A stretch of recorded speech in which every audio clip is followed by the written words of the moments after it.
Hi good morning. सीधा सौदा के आज के इस वेडनेसडे एडिशन में स्वागत है। कल हमने अच्छे मूव्स एंजॉय करे भारतीय बाजारों में। शुरुआती गिरावट से बढ़िया उभरे, दिन के हाईज आधे % के उछाल के साथ भारतीय बाजार क्लोज हुए और आज भी क्यूज पॉजिटिव है। आज एसजीएक्स निफ्टी कह रहा है कि और उस पर 50-70 अंक के आसपास जोड़ लीजिए। इस तरह की मजबूती के साथ शुरुआत होने के इंडिकेशन आते हुए तो कल के अपटिक्स होपफुली आज एटलीस्ट खुलने के समय तो कंटिन्यू होंगे। और वजह यह है कि यूएस में भी इसी तरह का एक अच्छा रिबाउंड प्ले हुआ। हम कुछ तेजी डाइजेस्ट करके गए थे जब हमारा सेशन कल क्लोज हो रहा था, पर उस समय यूएस के फ्यूचर्स थे 1/4% ऊपर। तो उसके सामने कहाँ 1/4, कहाँ ये आपकी स्क्रीन पे एक्चुअल सेशन में 1.25% के तीनों बेंचमार्क उछाल दिखा रहे थे। तो जो डाइजेस्ट किया था उससे कहीं अच्छी तेजी है और आज सुबह के फ्यूचर्स फ्लैट है। तो अभी वो जो डिफरेंशियल तेजी आ गई वो एशिया को डाइजेस्ट करनी है और इसीलिए आप देख रहे हैं कि पूरा एशिया बेहतर कामकाज कर रहा है और हमारा एसजीएक्स निफ्टी भी कह रहा है कि हम भी कुछ और गेन्स दिखा पाएंगे। पर ये तेजी के पीछे कोई वजह है, क्या है और हमारे लिए फिर पिच कैसी है, उसके लिए जरा कैमरा जूम इन कर लीजिएगा। नीरज जी से जान लिया जाए मूड कैसा है। नीरज जी क्या कहती है ये पिच? ये क्रिकेट फील्ड और फुटबॉल भी हो सकता है, इसमें दिक्कत क्या है? क्यों नहीं हो सकता? मुझे पोल बनाओ, हो सकता है। क्रिकेट ग्राउंड पे, सॉरी फुटबॉल क्रिकेट पिच नहीं बोलना चाहिए, क्रिकेट ग्राउंड में बीच मान लिया। वो पीछे से बोल रहे हैं पिच कहाँ थी। ए यार ये लोग भी ना भावनाओं को नहीं समझते, जज्बात नहीं समझते, शब्द पकड़ लेते हैं एकदम। मतलब उसके मैदान में हो सकती है ना। तो क्या आप क्या जानना क्या चाहते हैं इस पिच पे? पिच तो कल जैसी है, हरा हरा जो दिख रहा है। कल कैसे? कल तो वो बोल रहे थे कि कंसर्न है, चाइना वाइना लफड़ा है बहुत, ऐसा होगा वैसा होगा, यूएस डरे हुए थे। आज वो डर एकदम से गायब हो गया। क्या होता है ना, बैट्समैन के ऊपर तय होता है पिच विच क्या होती है। हाँ। पिच बदली थोड़ी, पिच आज भी वैसी है, लेकिन अगर बैट्समैन तय कर ले कि मुझे हर बॉल पे ट्राई करना है 6 और मैं टप्पा ही नहीं खाने दूं बॉल को, तो वही ना फुल टॉस बना के मारूंगा। टप्पा खाने से पहले 2 कदम आगे बढ़ के मैं मारूंगा। अगर उसकी किस्मत साथ दे रही है, गेंद बल्ले पे आ रही है बीचों बीच में, तो 6 जाएगा। अब ये तो आप अपना रिस्क ले रहे हैं कि कब आप बाउंड्री पकड़े जाएं या कब आप मिस करें और बोल्ड हो जाए, वो अलग बात है। लेकिन आप रिस्क ले रहे हैं और आपका किस्मत आपके साथ दे रही है, क्योंकि पिच तो वैसी है। तो पिच में कोई बदलाव नहीं है, पिच वैसी है। सारा डेटा सारा वेरिएबल वैसे के वैसे ही है, बस ये मोड थोड़ा और खराबी हुआ है चाइना में। थोड़ा और खराबी हुआ है, लेकिन देखिए क्या होता है ना, आदमी थक जाता है कि निराशा के भाव में आप हमेशा नहीं रह सकते हैं। आपने खुश होने के लिए तय कर लेगा आज मुझे खुश होना, अच्छा ट्रीट करना, तो आपने सोचा कि फेड क्या कर लेगा, कम करेगा नहीं करेगा, फेड की बैठेगा नहीं। और प्लस फेस्टिवल है, छुट्टी की खुशी में लोगों ने ट्रेड कर लिया कि 1.5 दिन की छुट्टी मिल रही जाएंगे। सीरियस नोट पे ना देखिए, मार्केट जो वहाँ के ट्रेडर्स हैं ये सब लोग जो है ना रह के बहुत सारी चीज़ों को डाइजेस्ट कर रहे हैं और ऊपर की तरफ ट्रेड ले रहे हैं। लेकिन ये सिर्फ ट्रेडिंग बेट्स है, ऐसा नहीं कि कुछ नीचे ग्राउंड पे बदल गया है, चीज़ें बदल गई इसलिए ऐसा हो रहा है। तो इसलिए हम लोग बार बार ये कहते हैं कि जो आप पिच रिपोर्ट देखते हैं या ट्रेडिंग बेट्स देखते हैं, वो कई बार होता है कि ट्रेडर्स की मेंटालिटी होती है। हमारा अगर ये व्यू है कि अब बाज़ार यहाँ से बॉटम आउट हो गया, जैसे कल मैंने आपको बताया था कि 12 अक्टूबर को जो लो बना था डाउ का, वो लोग मान रहे हैं यूएस में कि वो बॉटम है, उससे नीचे बाज़ार कभी नहीं जाएगा। तो नहीं जाएगा उनका, अगर उनकी ये बिलीफ है तो नहीं जा रहा और वो लगातार उसमें बाइंग करते हुए दिख रहे हैं। अलग अलग स्टॉक्स पे अलग अलग जगहों पे, जैसे डेल के रिजल्ट आए कल, तो डेल ने ये आउटलुक दिया कि अगले और क्वार्टर्स में पीसी सेल्स गिरेगी, लेकिन स्टॉक ऊपर है 4%, क्योंकि लोगों को लगता है कि अच्छा ठीक है आपने बता दिया डिस्काउंट हो गया। तो ये बड़ा प्रेडिक्ट करना असंभव सा होता है कि क्यूज़ को आप क्या वैसे ही ले रहे हैं या क्यूज़ पे आप फॉरवर्ड, कभी आप 6 महीने आगे देखने लगते हैं, कभी आप उसी दिन देखते हैं। तो आज की पिच, ये आज की बात करो, कल हो सकता है इसी पिच पे धुनाई हो जाए, लेकिन आज की पिच के हिसाब से मार्केट में कोई ऐसी नेगेटिव सेंटिमेंट्स नहीं है जिससे आपको लगे कि मार्केट गिरेगा भाई। लेकिन इस राइडर के साथ कह रहा हूँ कि फंडामेंटल्स में कोई बदलाव नहीं है, रादर चाइना में और ख़राब हुए हैं, वहाँ पे बहुत ज़्यादा शहरों में दिक्कत हो रही है। तो क्या होगा आगे पता नहीं कह सकते, लेकिन पिच मेरे हिसाब से आपको बिग पिक्चर की बजाय माइक्रो पिक्चर देखनी चाहिए, अपने स्टॉक पे फोकस करना चाहिए। जैसे किसी ने इस्तीफा दे दिया तो क्या होगा? मैं तो कंफ्यूज हूँ क्या होगा। इस्तीफा दे दिया तो सामने एक लार्ज ट्रेड भी खड़ा हुआ है। जब कोई ज्वाइन करता है और स्टॉक 30% चलता है, तो मेरे को वो भी लॉजिक आज तक समझ नहीं आया कि गोदरेज कंज्यूमर 30% क्यों चला था। रीरेट हुआ था, तो क्या जाने से भी डीरेट होता है क्या? तो फिर जाने से वो डोमिनोज में या नहीं है जुबिलेंट हुआ था। पता नहीं आने जाने का भी बड़ा असर पड़ता है। चलिए भाई, तो मैंने कुछ अब बड़ा सा कंफ्यूजिंग सिग्नल्स, थोड़ा सा मैं कोशिश करी कि खबरों को समेटूं। अब देखिएगा स्टॉक कैसे बिहेव करते हैं। कल बाजार की मदद करी थी दो पॉकेट्स ने, रिलायंस इंडस्ट्रीज की स्ट्रेंथ का कमाल था और दूसरा आईटी। तो आईटी के साथ जा रहा हूं आज। अब आईटी में कल तो अक्रॉस द बोर्ड खरीदारी का दिन था, आज हो सकता है सिलेक्टिव। अब कौन सा स्टॉक सिलेक्ट करना ये मुश्किल, सब पेटे हुए हैं। मैंने विप्रो, क्योंकि खबर आई थी तो विप्रो पहला चूज कर लिया। आईटी रखना था, लग रहा था थोड़े और गेन शायद देखने को मिल सकते हैं आईटी में। हम लोग सेलिंग के एग्जॉशन की बात रह रहे कि आईटी में कर रहे हैं, कैसे फंड चैनलाइज हो रहे हैं आईटी की तरफ, अब फाइनली काफी अरसे के बाद। तो ठीक है, देखते हैं आज कैसे टीम प्ले आउट होती है, लेकिन वॉच आउट करेगा। पहला विप्रो इसलिए रख रहा हूं, खबर ये आई थी कि इन्होंने एक साइबर सिक्योरिटी कंसल्टिंग की ऑफरिंग यूरोप में लॉन्च करी है। कुछ नहीं है, कंसल्टिंग स्पेस में ऑलरेडी थे, एक्विजिशंस के थ्रू और पकड़ मजबूत करी है, तो वहां पे वो हाइटेंड साइबर रिस्क जो है उसको सर्विस करने के लिए उन्होंने नया तड़का रख दिया है। पर लेकिन खबर भी थी, आईटी की मेंशन भी कर रहा था। कल जब आईटी अच्छे मूव कर रहे थे, विप्रो थोड़ा ठंडा पड़ा हुआ था, होपिंग कुछ कैचअप कर जाए। वो आपकी स्क्रीन पे एकदम फ्लैट ट्रेड हुआ था विप्रो। तो विप्रो पहला ग्रीन रख दिया। हालांकि सबसे वीकेस्ट काउंटर है निफ्टी 50 के पांचों आईटी कॉन्स्टिट्यूएंट्स में, फंडामेंटली भी, और भाव तो दिखाता ही है उस बात को। LTI, Larsen and Toubro, infotech रख रहा हूं। खैर इसमें वो कॉर्पोरेट डेवलपमेंट है भाई, कॉर्पोरेट डेवलपमेंट माइंड्री कल सीज टू एग्जिस्ट, अब वो अमेलगमेट हो जाएगा। और अभी अमेलगमेशन के बाद जो शेयर्स आने, रिकॉर्ड डेट कल की है, एक बात ध्यान रखिएगा। तो आपके अकाउंट में अभी वो शेयर आ नहीं रहे होंगे। कितना था 100 पे शायद 73 या जो भी रेशो भी याद नहीं आ रहा, 73 74 जो भी शेयर्स थे, 100 पे 73 थे।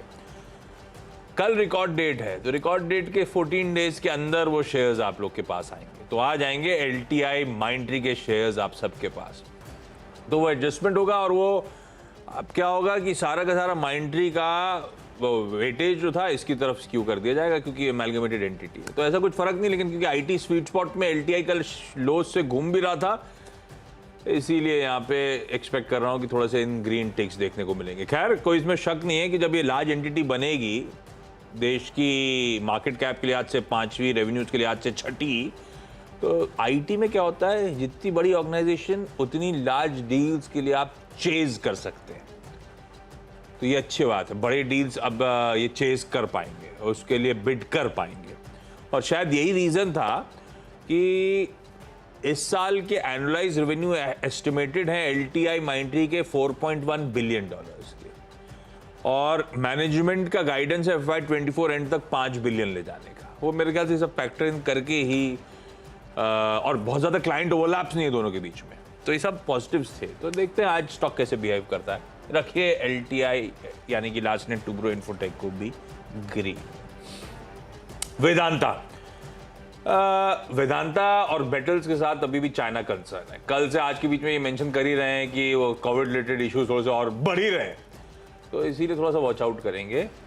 बढ़िया डिविडेंड डोल आउट आया, 17.5 रुपए का। 17.5 रुपए मतलब 6,500 करोड़ रुपए, 6,505 करोड़ रुपए का कुल मिलाकर डिविडेंड डोल आउट हो रहा है। हिंदुस्तान जिंक का सेकंड इंटरिम डिविडेंड आया था, और उसके बाद वेदांता ने अनाउंसमेंट करा था, आमतौर पर ऐसे ही होता है। तो हिंदुस्तान जिंक ने दिया था 6,500, 6,550 करोड़ रुपए का, उसका 65% इनके पास आएगा, टैक्स एडजस्ट करिएगा तो और कम, और उस हिसाब से उन्होंने वो मीनिंगफुल पास ऑन कर दिया। तो इस कंपनी ने ऑलरेडी 50+ रुपीस का डिविडेंड दे दिया है, 17.5 और जोड़ दिए। इस तरह से डिविडेंड डोल आउट हो रहे हैं साल भर में। 100 रुपए 300 के स्टॉक में क्या बुरा है, गजब डिविडेंड डोल आउट है। कोई कंसर्न नहीं डिविडेंड डोल आउट को लेकर। मेटल्स एज अ स्टोरी को लेकर कंसर्न अपनी जगह, तो वेदांता इन ग्रीन लेकर चल रहा हूं आज के ट्रेडिंग सेशन। तो डिविडेंड डोल आउट जो हुआ है उससे रिलेटेड को डिसअपॉइंट, 17.5 रुपए के आसपास मेरे ख्याल से स्ट्रीट एक्सपेक्ट भी कर रहा था, और वो डिलीवर करा कंपनी ने। 3 हो गए आपके? 3 हुए। अच्छा, मेरी जो टीम है उसमें लेकिन सारे खबरों वाले शेयर आपके पास चले आते हैं, तो मैं फिर वो ढूंढना पड़ता है कि कैसे खबरें ढूंढी जाएं। तो मेरा जो नई जमाने वाली कंपनी रिसेंट लिस्टिंग है उस पर दिमाग गया, क्योंकि बहुत कल हरकत थी। जैसे पेटीएम देखिए कल 10% नीचे गिरा है ना। कार ट्रेड टेक देखिए 2% नीचे गिरा है। डिलीवरी कल 4% गिरा। 3 करके दिखाइए, तीनों दिखा दीजिए पहले। सी ये ये जो 10-10, 11-11% की गिरावट है ये मामूली नहीं है, और अपने ईयर लोज या कौन से जो भी लो नए लोज पे पहुंच गए, 482 रुपये पे हो गया ये। इससे क्वेश्चन मार्क ये उठता है कि कोई बायर नहीं है इनके पास, और जो भी अंदर के लोग हैं वो आके सेल कर रहे हैं। डिलीवरी को लेकर के कई बार हमारे कई एनालिस्ट से बातचीत हुई तो उन्होंने कहा कि नहीं यार, इसका तो बिजनेस मॉडल थोड़ा ठीक है, लोअर लेवल उस टाइम पे जब आया था buying आ तो सकती लॉस है। मेकिंग था, इन्वेस्टमेंट फेज में था। इनके ट्रैक तो दिखते हैं यार। अब पता नहीं आधा हो गया स्टॉक, हाँ, बहुत तगड़ी बढ़ाई, सरप्राइजिंग था जिस रुक नहीं रही पिटाई। सबसे बड़ी दिक्कत ये आ रही है, कल भी गिरा 3%। अभी भी तो लोग माल छोड़ रहे हैं इसमें। सो ये एक बड़ी चिंता की बात होनी चाहिए कि इसमें क्यों इतनी बुरी तरीके से लोग कर रहे हैं। ऐसे ही आप कार ट्रेड टेक में देखिए, उसमें भी कल कमजोरी थी। पता नहीं गाड़ियाँ बिक नहीं रही क्या? अबे अच्छा खासा कुछ अच्छे बिजनेस, मतलब अच्छे, मतलब अब वो वैल्यूएशन अपनी जो जगह लगते थे कि हाँ ये लोग कुछ कर पाएंगे, कुछ सब्सटेंस था। अक्रॉस द बोर्ड ये सेलिंग आपको देखने को मिल रही है। और अब देखो, कल नायका के सीएफओ ने इस्तीफा दे दिया। क्यों दे दिया भाई? इतनी अच्छी कंपनी चल रही है, आप कॉन्फिडेंट हैं, इतने कॉर्पोरेट एक्शंस हुए हैं अभी, तो क्यों इस्तीफा दिया आपने? ये भी हो सकता है हमारी सोचो, भाई फैट बैठे हुए हैं, उन्हें अच्छा और उससे अपॉर्चुनिटी मिल रही है, पता। देखो मैं तो निवेशकों के टाइमिंग ऐसा है कि क्वेश्चन मार्क उठता है। भाई, निवेशक के मन में सवाल है और मैं उस सवाल को रेस करूंगा, क्यों इस्तीफा दिया आपने? हाँ, बिल्कुल है। या लॉक इन पीरियड खत्म हो रहा है तो उसी दिन आगे क्यों बेचना है? ये कोई बंदिश थोड़ी आज खत्म हो तो आज बेचना है। वो तो यह है कि अब आप बेच सकते हैं, लेकिन मैं उसी दिन आगे बेचूंगा। सब जानते हैं कि ये गिर जाएगा, हो सकता है। हाँ, तो ये मन में डाउट क्रिएट होता है। इसलिए मुझे लगता है कि जो रिसेंट, मतलब मैं इसमें से न्यू एज वाली कंपनीज का टैग हटा दे रहा हूँ। रिसेंट लिस्ट आप सुप्रिया लाइफ साइंसेज को देखिए, क्या धुनाई हुई है उसकी, आधे से भी नीचे आ गया है वो, 52 वीक हाई से आप उसको देखिएगा। तो अब वो रिसेंट लिस्टिंग वर्ड ज़्यादा अच्छा है कि पिछले साल 1.5 साल में जो कंपनी लिस्ट हुई हैं उसमें बहुत ज़्यादा कमज़ोरी देखने को मिली। तो इसीलिए मैंने सोचा कि इन पे फिर से प्रेशर हो सकता है। मैं इनके बिजनेस मॉडल पे कोई कमेंट नहीं कर रहा हूँ, न इनके नंबर्स में मैं कोई कमेंट कर रहा हूँ। नंबर तो सबके सामने छपे हुए हैं, आप पढ़ सकते हैं उसमें। लेकिन जो ट्रेंड है, जो सेंटिमेंट है, जिस तरह से अचानक से कोई खबर आ जाती, कोई इस्तीफा देता है, कोई नया ब्लॉक डील आ जाती, उससे लगता है डर। तो इसलिए मैं लगता है कि ये स्टॉक दबाव में रहेंगे। 3 हमने आपको बताया, डिलीवरी, कार ट्रेड और पेटीएम। हाँ, अगला रखा है सीमेंस। नंबर्स तो अच्छे लग रहे थे मुझे, कोई दिक्कत नहीं थी, पर जो स्ट्रीट एक्सपेक्ट कर रहा था, जो प्राइस में बिल्डअप हो रहा था, उससे कहीं ज़्यादा डिसअपॉइंटिंग हो गया मामला। तो कल तो रिजल्ट से पहले देखिए बाजार अच्छा हुआ, लेकिन सीमेंस फ्लैट पड़ा हुआ था, लेकिन यानी कि थोड़े कंसर्न्स थे। अब ऐसे देखेंगे तो आय 11-12% बढ़ी, मार्जिन एक्सपैंड हुए 60 बेसिस पॉइंट, तो नंबर तो अच्छे हैं। पर स्ट्रीट एक्सपेक्टेशंस देखिए, 4,650 करोड़ रुपए के रेवेन्यूज आए, 4,650 करोड़ के, 5,100 करोड़ रुपीस प्लस के रेवेन्यू एक्सपेक्टेशंस के साथ। तो इस तरह से डिसअपॉइंटमेंट आया। मार्जिन जो मैं कह रहा हूं 60 बेसिस पॉइंट बढ़े, स्ट्रीट क्या फैक्टर इन कर रहा था? 12.2% के मार्जिन, 12% प्लस कर लीजिए। आए कहां? 11.1% पे। एक्सपेक्टेशन से 110-120 बेसिस पॉइंट्स का डिसअपॉइंटमेंट है। तो सीमेंस के नंबर्स दरअसल कंपैरिजन करेंगे एक्सपेक्टेशन से तो डिसअपॉइंटमेंट। मुनाफा 440-450 करोड़ रुपए मान के चल रहे थे, सब आया 380-382 करोड़ रुपए। तो on the face of it ठीक ठाक लग रहे थे, एक्सपेंशन लग रहा था। जब जैसे ही उसको रखा मैंने एक्सपेक्टेशन के सामने, वो मामला थोड़ा गड़बड़ा गया। तो डिसअपॉइंटमेंट है नंबर्स में, बस ये दिक्कत। अदरवाइज Q4 में ऑर्डर्स, Q4 मतलब ये तो सितंबर एंडिंग कंपनी है, तो इनका ये Q4 था। 4,000 करोड़ रुपए, 4,009 करोड़ रुपए के आसपास के फ्रेश ऑर्डर क्रिएशंस हुए। आउटस्टैंडिंग ऑर्डर बुक 17,000 करोड़ रुपए के आसपास की है। ठीक है, उसमें कोई दिक्कत नहीं, पर नंबर्स डिसअपॉइंट कर गए हैं, और वो टॉप डाउन डिसअपॉइंटमेंट है। एग्जीक्यूशन ऊपर हॉल्टर कर गया, मार्जिन एक्सपेक्टेशन से कम बढ़ते हुए नजर आए, और इसीलिए मुनाफे पे भी डिसअपॉइंटमेंट। तो सीमेंस को रेड रख दिया। DCW का देर रात अपडेट आया कि भाई ये अपनी CPVC कैपेसिटी जो है वो दोगुना करने की तैयारी कर रहे हैं। तो वो इंटरेस्टिंग खबर, टिकट साइज छोटा वाला स्टॉक, जरा ध्यान रखिएगा। खबर ठीक है, तो देखते हैं आज शायद इन ग्रीन कामकाज करता हुआ नजर आए। एग्रेसिव केपेक्स करने की ये कंपनी तैयारी कर रही है। और एक पॉलीप्लेक्स कॉर्पोरेशन, इसको सिर्फ इसीलिए ले रहा हूं, अब ये अजम्पशन है कि आज एक्यूमुलेशन होगा, पर स्मार्ट इन्वेस्टर्स ऑलरेडी कर चुके होते हैं।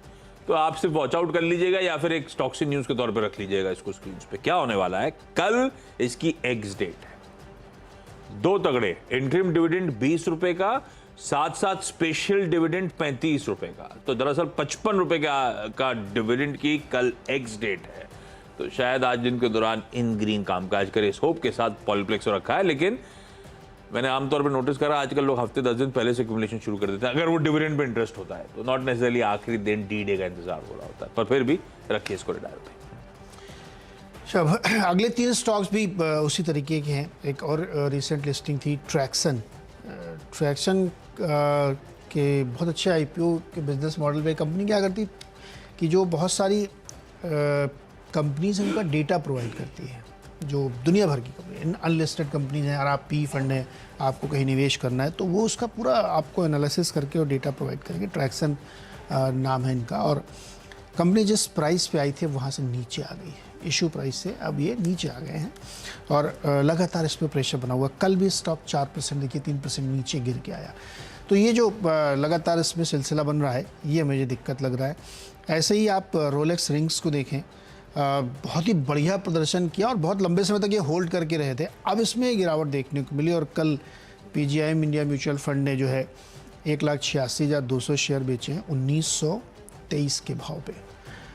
इनसे मैंने एक बात भी की थी, इनके मैनेजमेंट बहुत कॉन्फिडेंट साउंड कर रहे थे, बिजनेस मॉडल बहुत अच्छा। रिंग ये बॉल बेयरिंग के अंदर जो ऊपर एक चक्का लगता है गोल, वो बनाते ही हैं और लीडर हैं उसमें। बहुत अच्छी इनकी जैकेट कह सकते हैं, हाँ जैकेट सही वर्ड है, जैकेट बनाते हैं और बहुत अच्छी इनके क्लाइंटेल है, बहुत अच्छी पोजीशन। लेकिन यूरोपियन मार्केट के जो इनका एक्सपोजर है ना, वहाँ से दिक्कत है क्योंकि वो वहाँ पे अगर नरमी आ रही तो उसका प्रॉब्लम होगा।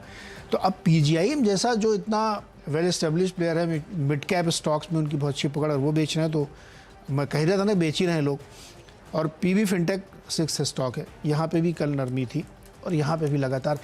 इसमें एक बड़ी इंटरेस्टिंग बात हुई PB फिनटेक में, शुरुआत से जब से आया खूब नीचे गिरा, उसके बाद इसमें एक बहुत अच्छा बाउंस आया। अभी 10-15 दिन पहले की बात है, आप देखेंगे तो बहुत अच्छा ऊपर लोगों ने जाकर एक्यूमुलेट किया होगा। लेकिन अब फिर से वही कहानी शुरू हो रही है कि फिर से छोड़ रहे हैं। कल भी ये स्टॉक नीचे था।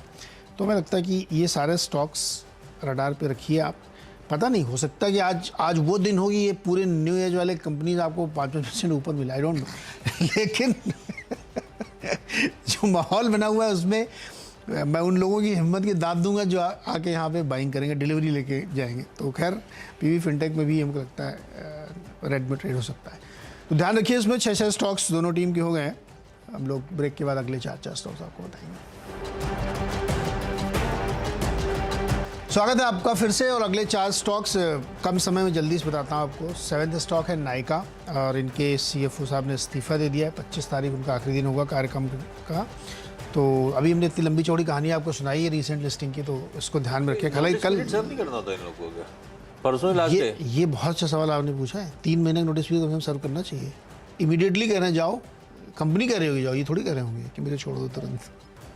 ये हो सकता है खुद ही कह रहे हैं मुझे छोड़ दो। कॉन्ट्रैक्ट में जहाँ जा रहे हो सकता है वो पैसा भर रहे हो इनके इस पीरियड का। ये हो सकता है बाय आउट कर लिया हो। चलो अच्छा है नायका, पता नहीं लेकिन बातें चल रही हैं। CFO रिजाइन करने चलते रहते हैं बस। CFO रिजाइन का ये खबर है, बाकी मुझे नहीं पता कि वो क्या उनका टर्म्स एंड कंडीशंस है। 8वां स्टॉक है डेल्टा कॉर्प, और कल GOM जो है GST वाली, उसने तय किया कि 28% GST लगेगा ऑनलाइन गेमिंग में। तो गेमिंग इंडस्ट्री के लिए खबर है ही, दबाव देखने को मिलेगा। हालांकि दिन के दौरान ये सब खबरें चल रही थी, लेकिन असर तो पड़ेगा दोस्त। जब ये रियलाइज़ होता है ना तब समझ में आता है। अभी तो आप खबर डिस्काउंट कर रहे हैं केवल। 9th स्टॉक है धुनसेरी टी। इन्होंने एक फैसला किया है कि ये वारंटी के 2 टी गार्डन खरीदेंगे 90 करोड़ रुपए में। तो इनको क्या फ़ायदा होगा?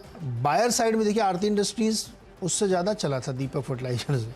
तो बायर जब जाता है ना, मेरा ये बिलीफ है कि बाद में लेकिन दीपक चल गया था। नहीं, मैंने ये नहीं कहा कि नहीं चला, वो ज़्यादा चला था।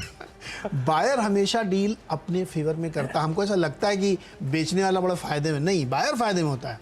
तो इन्होंने खरीद लिया। नहीं, साथ में इनके साथ एक और खबर है, इनकी जो एक सब्सिडरी है जहाँ पे धुनसेरी पेट्रोकेम, वहाँ पे इनका प्रोडक्शन शुरू हो गया है। तो ये इनके लिए अच्छी खबर है। और वारंट इसलिए लिया क्योंकि वो बहुत ही छोटी सी कंपनी है, लेकिन 90 करोड़ का उन्होंने अपने गार्डन बेच रहे हैं इनको, तो उनको फ़ायदा हो सकता है। बहुत मोमेंटम ट्रेड हो सकता है इसमें, कोई ऐसी बहुत बड़ी खबर नहीं है इनके लिए, लेकिन ये दोनों को ध्यान में रखना चाहिए। बताइए, आप न्यूज कर रहे थे तो 2 पुराने ऐसी कंपनियां जिनके लॉक इन खुल रहे हैं, न्यू एज नहीं। कल पता है आपको सिरमा SGS टेक्नोलॉजी का लॉक इन खुला, 5% वो स्टॉक गिरा था कल। आज 2 लॉक इन और खुलने जा रहे हैं, तो आप सिर्फ वॉच आउट करिएगा इन स्टॉक्स को। इंपॉर्टेंट हमें रडार पर रखने चाहिए। वीनस पाइप्स एंड ट्यूब्स, इसका 326 का इशू प्राइस था, 700 के ऊपर इस समय चल रहा है। लॉक इन खुल रहा है, चाहें तो प्रॉफिट टेकिंग करें, कोई कंपल्शन तो है नहीं, तो जरूरी नहीं है कि कोई सेलिंग आएगी, पर वॉच आउट करेंगे। कल सिरमा एसजीएस मैं देख रहा था, उसमें जब आया तब मुझे लगा कि यार रेड रख देना चाहिए इन स्टॉक को, क्योंकि सिरमा अच्छा खासी कमजोरी के साथ बंद हुआ। टार्सन प्रोडक्ट्स का आज लॉक इन खुल रहा है, ये तो अपने इशू प्राइस के आसपास ही खड़ा हुआ है। 662 का इशू प्राइस था, 700 पे ये स्टॉक इस समय कामकाज कर रहा है, 697 प्राइस। तो रखिए इन दोनों को, मैं रेड लेके चल रहा हूं क्योंकि एक ओवरहैंग का डर है, आएगा नहीं आएगा वो वक्त आज दिन का सेशन बताएगा। कल की लिस्टिंग बढ़िया वाली थी, अच्छी कंपनी थी, रिस्पॉन्स अच्छा था और म्यूटेड इवेंचुअली क्लोज हुआ 10, मेरे ख्याल से 10%, 15% के आसपास, हाँ 17% के आसपास कल। लेकिन खूब सारा वो जो QIB का अच्छा रिस्पॉन्स था, आई एम श्योर उनकी एपेटाइट नहीं भरी होगी अलॉटमेंट से, कल आए सब बाजार में। वैल्यू केस इन्वेस्टमेंट्स ने almost 10 lakh shares, नमूरा India mother fund ने 6 lakh shares, government pension fund global ने 9.25 लाख शेयर्स और गोल्डमैन सैक्स इंडिया इक्विटी पोर्टफोलियो ने 4.5 लाख से ज्यादा शेयर्स। इन सब की कल केन्स के IPO की लिस्टिंग के बाद मार्केट में खरीदारी हुई है। रखिए इस स्टॉक को रडार पे। जाते जाते शुरुआत IT से करी थी और जाते जाते एक फार्मास्यूटिकल बैठा, ल्यूपिन को रखिए रडार पे। Lupin sir pharma recent weakness से अच्छे लेवल्स पे बैठे हुए हैं। मैं ल्यूपिन को शॉर्टलिस्ट कर रहा हूं क्योंकि ल्यूपिन में दरअसल एक ब्रोकरेज का तड़का भी मिल जा रहा है मुझे। आज अभी थोड़ी देर पहले अपडेट आया है ब्रोकरेज की तरफ से, सिटी 840 के लक्ष्य के लिए, लेकिन ये बैठे इंटरेस्टिंग लेवल्स पर हैं, इवन सन फार्मा भी। पर ल्यूपिन रखिए रडार पे, शायद आज इन ग्रीन कामकाज होता हुआ नजर आए। ब्रेक ले लेता हूं, ब्रेक के उस पर जब लौटेंगे तो हम दोनों की टीम्स के जो 10-10 स्टॉक्स मेंशन हुए हैं उनका एक क्विक रैप अप।